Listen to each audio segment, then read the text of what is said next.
Welcome back to our Worship Guitar Mastery series. In this video, we're taking things up a notch and exploring the world of dual guitar parts.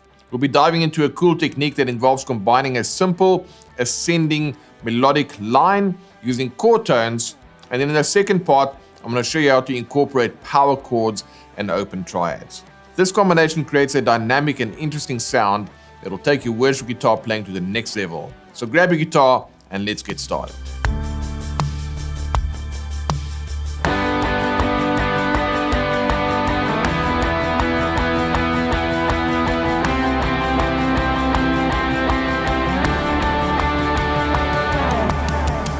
All right, so there you go. There was actually two parts right there.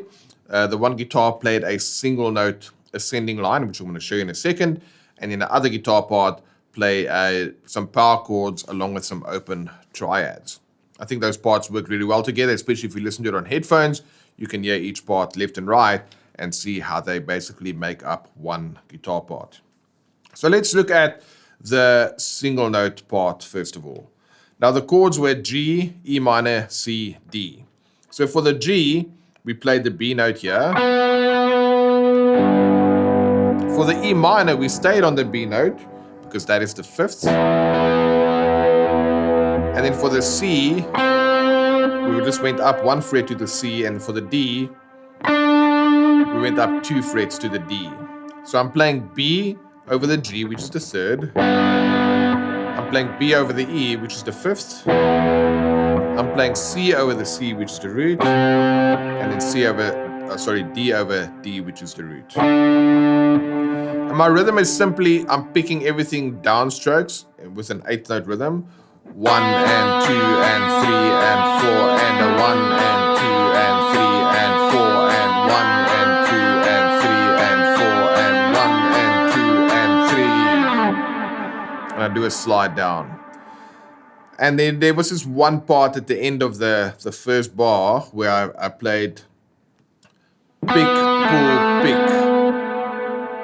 So, and if you've watched the first video, you already know that we did stuff like pick, slide, pick.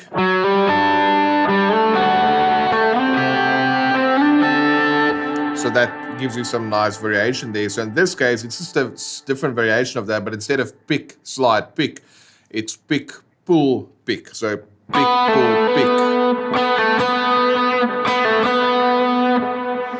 And that's happening at the end of the bar. So 1 and 2 and 3 and 4 and a 1. And that 1 then puts me over the E minor section again. And then when I go up to the C, 1 and 2 and 3 and 4 and 1 and 2 and 3. That's how that goes. Nice and simple. You don't want to have too many bells and whistles with a part like that that's working in conjunction with the other guitar part. So now let's go ahead and look at the second part that is being played alongside this melodic ascending single note line that we've just done. So my first chord that I'm playing there, I'm playing the same rhythm, but I'm playing a G5 over D. So my notes there are D, G, and D. Now some of you might already know this version of a G5. Sounds great in the acoustic, sounds great in the electric, but the notes here are D, G, D. Same as this. So in essence, it's a G power chord played over a D note. So we call that an inverted power chord. So that's what I played over the G. So it's G5 over D with that same 8th note rhythm. 1 and 2 and 3 and 4 and while that's happening, you are hearing the open B. Well, not the open B, but you're hearing the B note, which is the third of the G. All right. Now for the E minor, I just went up 2 frets higher, but instead of playing it like I had for the G5 over D, which was 5, 5, 7. So sliding up 2 frets, but then adding my third finger to make it 7, 9, 9.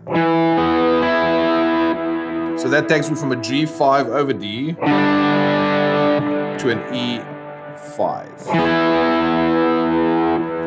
And together that'll sound like this.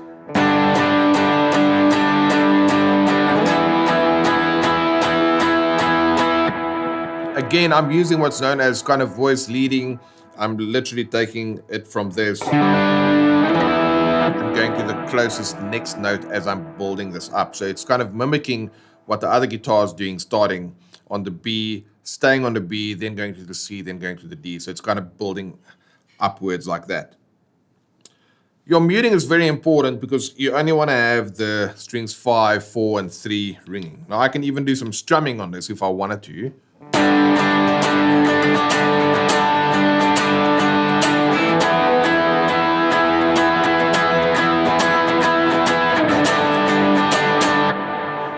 You can really do something like that, but your muting needs to be on point, because if you are not going to mute the B and the G strings, sorry, let's go again, the E and the B strings, and the E string down here, it's going to sound like this. Now on an acoustic, that might be a cool voicing, but on the electric, that's just way too much because we've already got a dirty sound. We have to really control it. The way that you can control that is through proper string muting. I'm not concerned about not hitting the B and E strings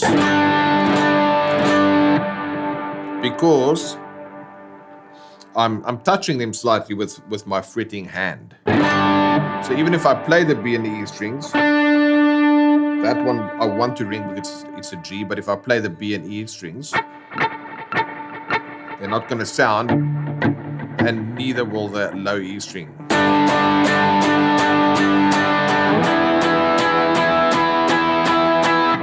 So pay attention to that string muting so that you only play strings 5, 4, and 3, while strings 6, 2, and 1 are muted.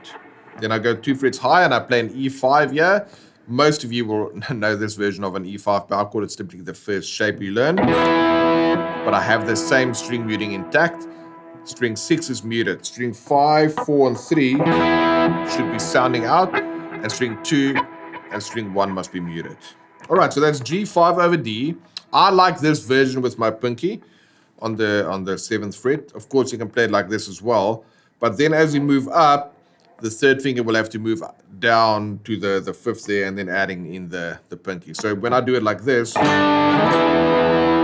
it's literally just one note or one finger that needs to change for the next voicing. Then I stay here for C over E, which in this case is just a C like that, which is a 4-2 voicing, but I'm playing it this time with my pinky and my middle finger, and then I have E in the bass. So if you remember the first part that we looked at, we went up to this C, which is just a C with a 4-2 voicing. And it's really coming from this triad, but I'm not playing the G string. Instead, I'm taking that E note that's on the G, and I'm moving it down an octave. So now I've got what's known as an open triad.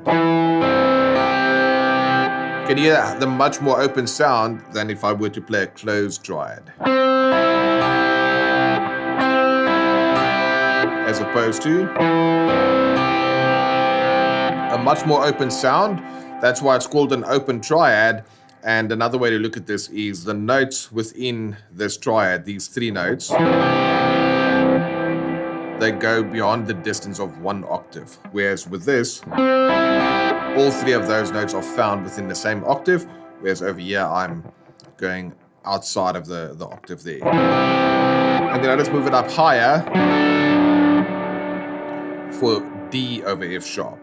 Now typically, this is not a common voicing for most people. You probably might think of open triads like this.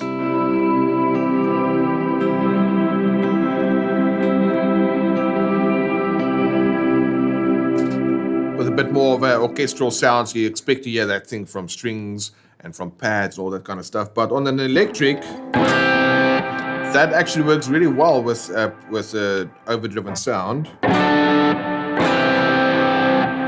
And that's what I played for C, so C over E, and then D over F sharp. So then I just continue my 8th note strumming, and again, my muting needs to be on point. This time, the muting is a little bit different because I with the previous ones, I wanted to hear 5, 4, and 3 ringing out with 2 and 1 muted. But in this case, I want 5 and 4 ringing out, 3 muted, and then 2 ringing out. So you can see that the muting is just a little bit different, which is why it's important to have your muting on point.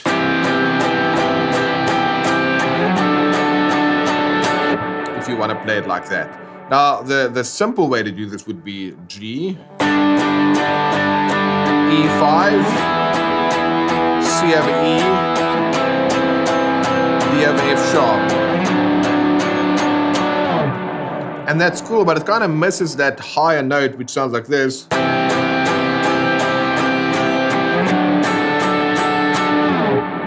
And that's a cool thing about the guitar, is it's like a mini orchestra. So you can actually imagine you're at an orchestra and then you have some people playing the higher notes. So that just kind of makes that part pop a little bit more alongside with that melody line that we were playing. So I'll play it for you one more time.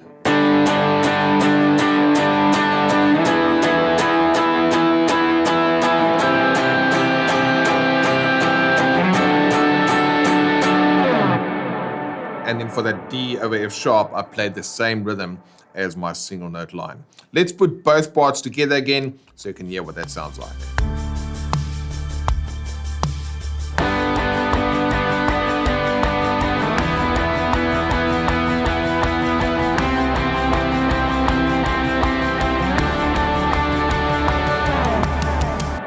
Now, as you finish watching this video, don't forget that you can grab the tabs and the tracks and get access to our special interactive videos featuring animated tabs and fretboards. All the videos in this bundle are powered with the SoundSize technology in our Worship Guitar Skills Academy, and these living sheet music resources will really take your practice routine to the next level and make it way more effective.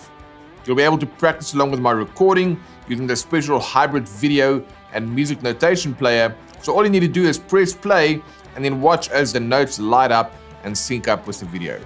This will give you a deeper understanding of all the different concepts and techniques covered in this video. It will really help you to craft killer worship guitar parts with ease. So if you're interested in checking out the tab and track bundle for this specific lesson and also supporting our channel, check out the link in the description for more information.